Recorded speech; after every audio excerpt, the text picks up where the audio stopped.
The Catholic Bishops of Australia have welcomed the Royal Commission, which was announced by the Prime Minister last night. We think it's an opportunity to help the victims. It's an opportunity to clear the air, to separate fact from fiction.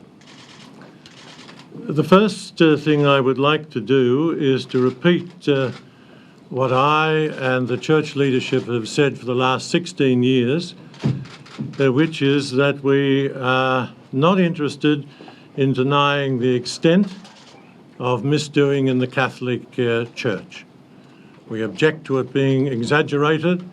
We object to being described as the only cab on the rank. We acknowledge, I suppose with shame, the extent of the problem, and I want to assure you that we have been serious in attempting to eradicate it and deal with it. And one of the reasons why we welcome the Royal Commission is that this commission will enable those claims to be validated or found to be a significant exaggeration. Obviously, we shall cooperate with the Royal Commission, will cooperate fully. Not surprisingly, I'm delighted that the victims have welcomed this Royal Commission. I hope it will bring them some peace, that they'll feel that justice has been done.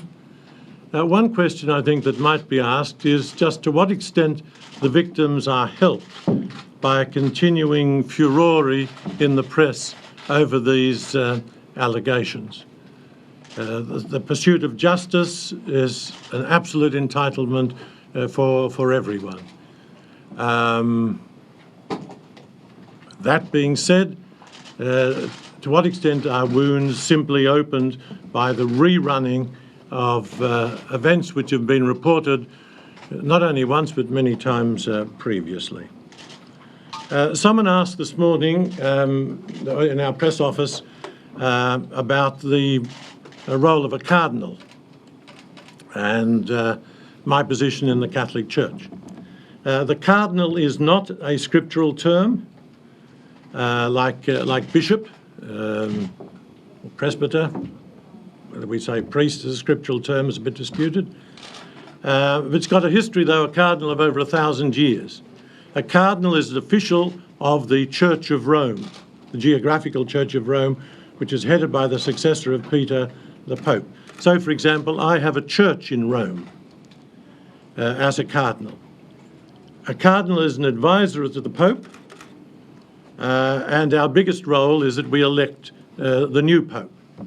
It does not give me any extra jurisdiction in Australia or canonical authority, but I do have a moral authority, which I acknowledge, and on occasion I've used to the discomfort of some and the comfort of others.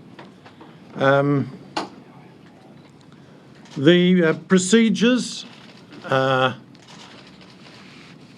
we follow the Towards Healing procedures here in Sydney. These were set in place, I think, in early '97.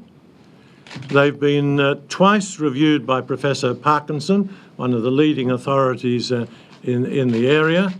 Earlier this year, we put out this booklet detailing how we deal with sexual abuse in the Archdiocese of Sydney.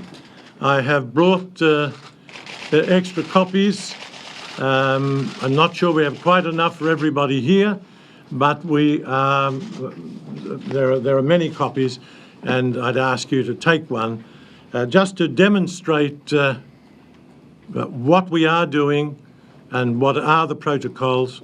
And since 1997, one of the significant protocols that's in place is that it's completely prohibited to shift priests who have been charged, to shift them around.